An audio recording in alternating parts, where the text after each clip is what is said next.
Usual or unusual, it happens when a person is going from the deep stage of sleep to a lighter stage or into the awake state. Sleepwalking. The sleepwalker can't respond during the event and usually doesn't remember it. In some cases, he may talk and not make sense. Here you are with some tips for battling sleepwalking. Get a professional assessment. It is important to get a professional assessment to rule out any underlying problems. Ensure the sleep environment is safe. Make sure the doors and windows in the bedroom are shut, preferably that the windows have a lock, especially if they are on an upper floor.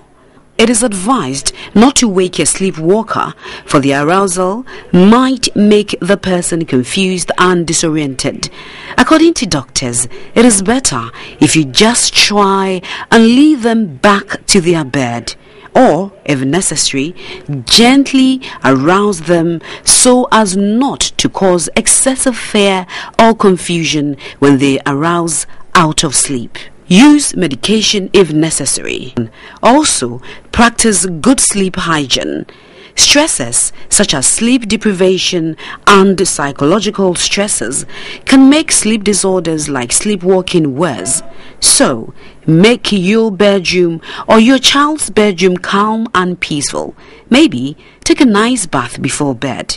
It's just anything or whatever that helps to reduce stress.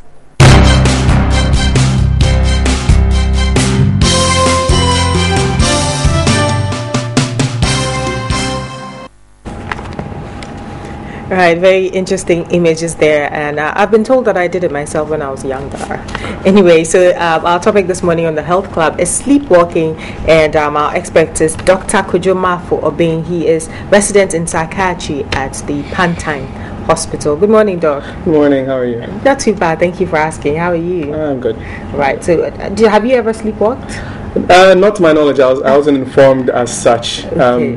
I'll find out next time I come. Okay, right. Now, we saw the images, obviously, but can you give us a vivid description of what exactly sleepwalking is? Okay. Sleepwalking is a sleep disorder, obviously. It's characterized by complex automatic activities. It typically occurs in the first third of the night, in the lighter sleep. We have deep sleep, we call it random eye movement sleep, and REM sleep, and then non-REM sleep. Okay. Generally, it's light sleep. Light sleep. It's lighter sleep. Your sleep happens in phases. It goes deep, light. Oh, okay. Deep, so light, like the deep, beginning light. of the sleep, when your eyes have just closed, and you're. It's beginning, then you go deep, then you go light, then you go deep, then you go light. So it's the second deep light transition, usually in the first third of the night. That's this tends to occur. What is first third of the night? If you divide your sleep into three segments, it usually happens in the first segment. That's when the sleepwalking happens. Yeah, that's the usual time. It's not necessarily always at that time, but that's the usual time. Okay. So these complex movements, we call them automatisms. There are certain stored sets of movement that your brain can do without any input from your consciousness. So you can do them unconsciously. Mm-hmm. So it can be walking, washing, picking people wash things in their up. Sleep? Yeah, picking things up, putting them down. Some people have been known to cook. Now, how is that possible? That's what I'm saying. Your brain has stored certain actions in its mind, so it does them automatically. So, do you know during an episode that you shouldn't put your hand maybe on the burner or something when you're cooking, that it can burn? Do you know all these things? You do not. So there's a so it's dangerous in a way. It can be dangerous. Yes, it can be dangerous. Even really, some of them drive, which is extremely dangerous. Yes, so the person's not aware that they're doing what they're doing, so they don't take the usual precautions. So people fall out through windows, trip on things, can burn themselves if they're able to. If it's an electric burner, when you just turn it to turn on, it's possible for them to burn themselves on it. So the danger is not really from the sleepwalking per se, but it's from what they can do. Activity.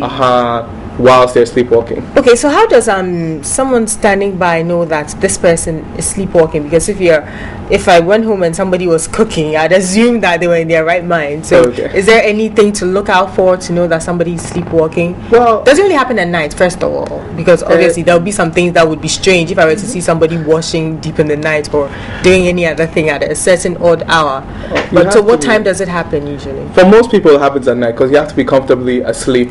So you sleep, you go into the deep sleep, and you're switching into the less deep sleep. So if you're taking a power nap, for example, you're not likely to end up sleepwalking. So if you nap in the afternoon, it's not likely. So at night. Yeah, but if you're a night shift worker, then your pattern will going to happen during the morning. So it depends on how you sleep. Right. Now, if you see somebody that's sleepwalking, like I'm saying, most of them is at night. So if you're whoever you're spending Valentine's Day with tends to cook at night, then it'll be more difficult to notice. But the activity is unusual for the person at that particular point in time. Yeah. Secondly, their eyes are open, but they're what we call glassy. Oh, the eyes are not closed when they're sleepwalking? No. The eyes are open, but it's glassy. There's nothing happening in the eyes. The person doesn't appear conscious, if you understand what I'm saying. So the eyes are open, but there's nothing happening inside. And then the actions they will be doing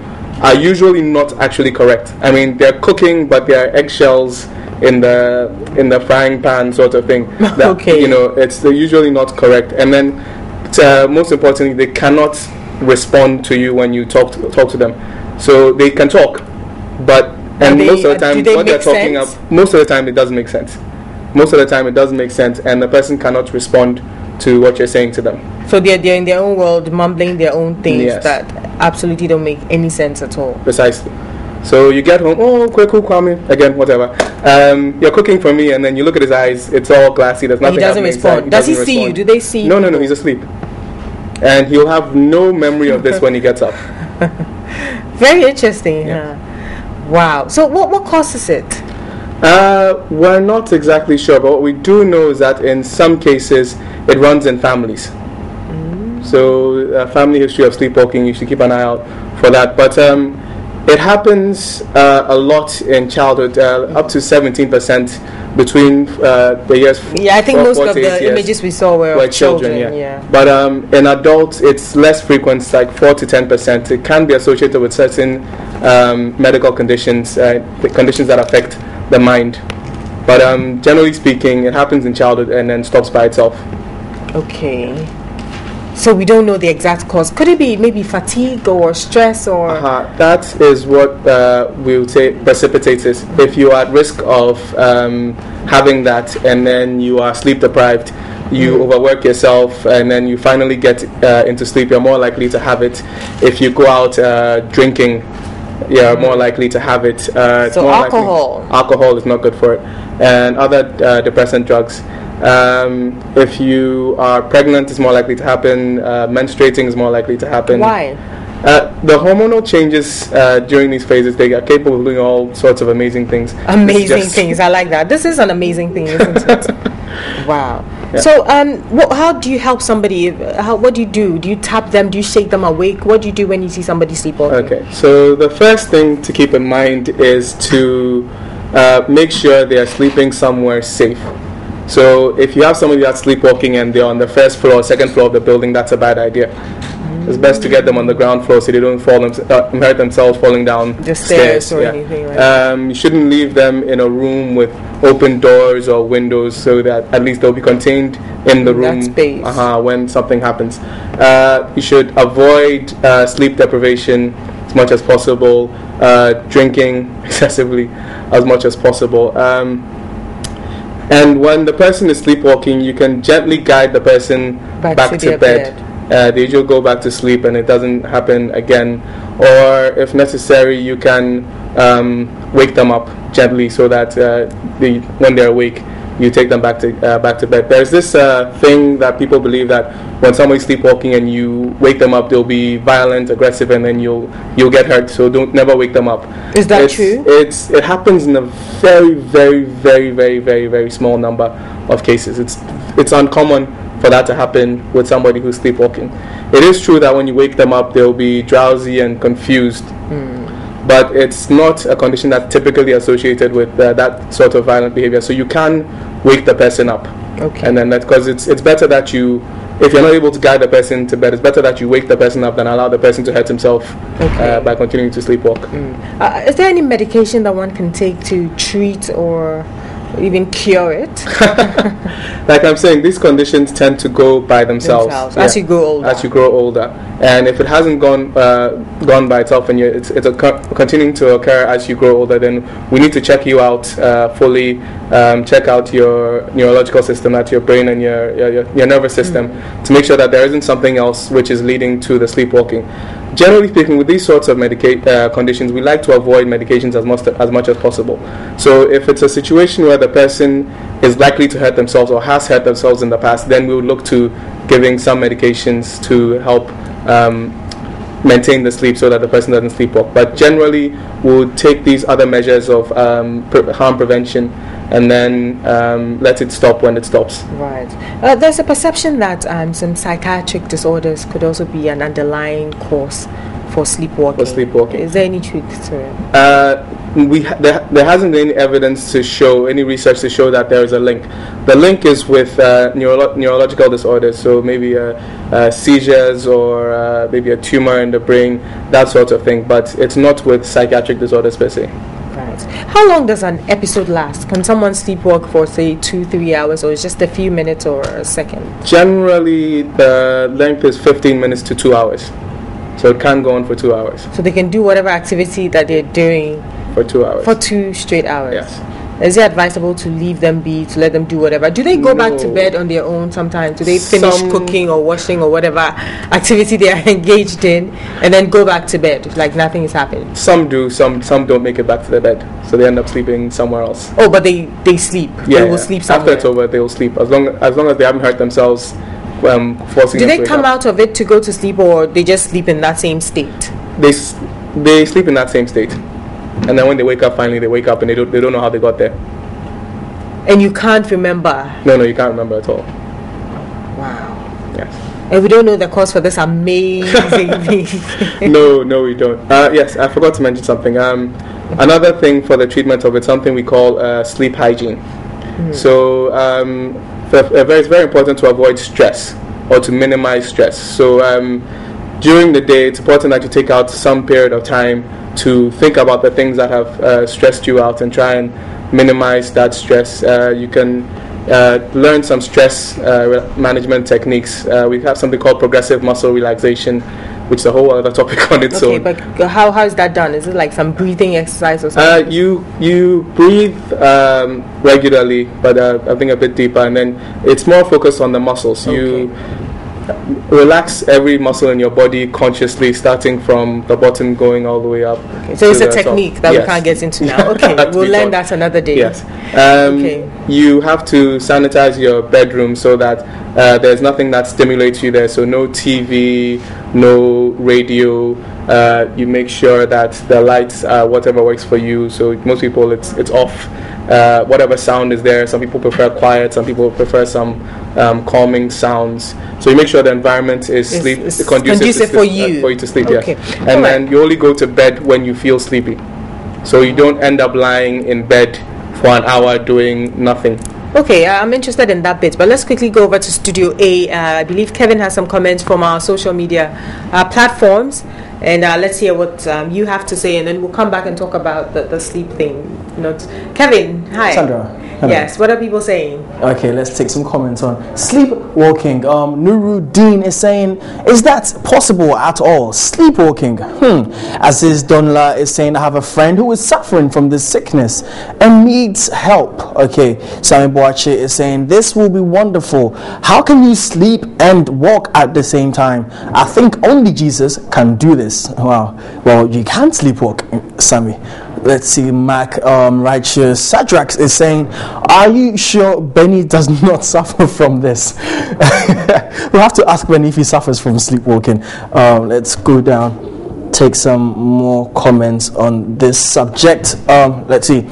Ankuma is saying several times, my mom was even scared for me when I was going to SHS those days. Of course, it can be serious. Gaddafi is saying, no, I haven't sleepwalked before. I always sleep with an empty stomach, so my energy level can't perform that task. Okay. Emmanuel Ellie is saying, it is real and I've seen it before. I've got a friend who even on a moving tractor is sleeping, but do not know what might be the cause. Okay, then let's see some more here. Usau is saying, not really. Abraham is saying, oh yeah, I have experienced that before some years back as a kid. I was on a compound house. I woke up from my bed to go free myself, but I later found myself standing in front of an auntie's door. So that's all on sleepwalking. Let's see. Kunbuan is saying, I have seen many people who have sleepwalked. It is serious. Yasser is saying, sleep and walking at the same time. That is funny. Or maybe, okay, so that is it on the comments on sleepwalking. Some people have experienced it before, others haven't. Others don't even know there's anything such as sleepwalking. That's it for now. We'll go back to Sandra, who's going to continue the conversation. Sandra? Thank you very much, Kevin. But what was that about Benny? That one about Benny sleepwalking? We need to ask about... Maybe they know something Benny. That we don't. We need to ask. Right, Kevin, thank you very much. Thank we'll you. See you a little bit later. Right, so before we went to Kevin, what you're telling us about going to bed only when you're sleepy. You shouldn't go and lie in bed for an hour or more. Why? See, what we're trying to do with sleep hygiene is we're trying to create an environment that triggers your mind to say that once you're here, you should sleep. So if there's no TV in the room, your mind doesn't associate the room with watching television. If you don't have a study in the room, then your mind doesn't associate the room with working. So once you get to the room, then there are only two activities that we're allowed to do in the room at that particular point in time. What two activities? Sleep and, okay, the Reverend Father said it, so I can say it too. Sleep and sex. Okay. Those are the only two activities we want happening in the room for sleep hygiene. So if you're going to the room, you should either be sleepy or in the mood. In the mood for the other activity. Yes. Okay, but for sleep, shouldn't you, sometimes you need to prepare yourself. You need to lie in bed, maybe listen to some music, maybe watch some TV. Sometimes you need some help to sleep. As a part of sleep hygiene, it's good to prepare for sleep. Just do it somewhere else. Okay. So listen to the music in the living room or watch the television in the living room for about an hour. And then when you're sleepy, then you go to bed and then you sleep there. And that will also help with sleepwalking. You won't sleepwalk. Yeah, sleep hygiene is good for all sleep conditions. Okay. It's good for all the sleep conditions. So when you get to the room, your mind automatically knows, yes, I'm either having sex or I'm sleeping. Okay. And then the mental processes that are required will allow you to do whichever one at that point in time. Thank you so much for your time this morning. Dr. Kojoma for Obeng is a resident in psychiatry at the Pantang Hospital.